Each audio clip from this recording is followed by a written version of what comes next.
$500. Now, the best thing about the OnePlus 7 Pro, I think this is probably the most surprising thing, but also one that OnePlus is kind of going away from their software and kind of like their battery. Their battery, I think, is actually really, really good on this device for the age and for actually having that 90Hz refresh rate and a 1440p display. I wasn't expecting this battery to be as good as it is, but here's the biggest problem with OnePlus right now. First of all, their software pre-Android 11 and pre-Auction OS 11 was set to be some of the best software in my opinion. It was probably up there with, it was better than stock Android. I think, you know, that I've been saying that for years now. That is definitely one of my favorite versions of Android. But right now, from going from Android 10 to Android 11, I have not installed Auction OS on any of my devices that are supported, and I think it's still in a beta form. But from everything that I'm seeing on the Android subreddit, from the OnePlus subreddit, it looks to me that OnePlus is changing away from their stock Android approach, and they're trying to make some sort of, and I don't know why they're trying to do this, but they're trying to make some sort of like, you know, like One UI on Auction OS kind of mixture hybrid type of software.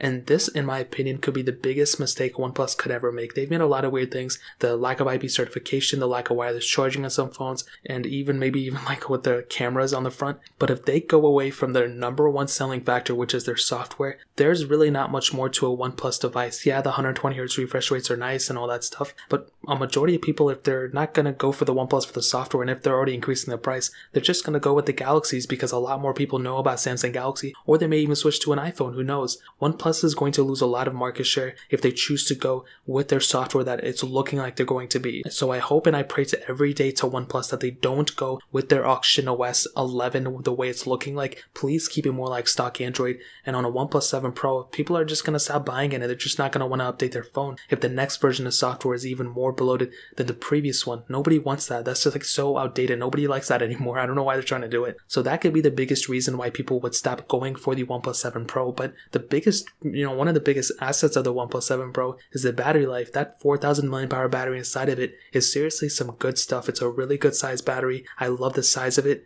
And it's kind of funny because the battery does go hand in hand with the software, but it could be a really big flop if OnePlus decides to go away from their stock Android approach. They're going to not only affect the whole entire user profile, but they're going to affect the battery life as well. And hopefully, I swear, please, OnePlus, do not change the software to how we think you're going to change it. So in terms of that, that's probably one of the worst aspects of OnePlus in the future for the 7 Pro. But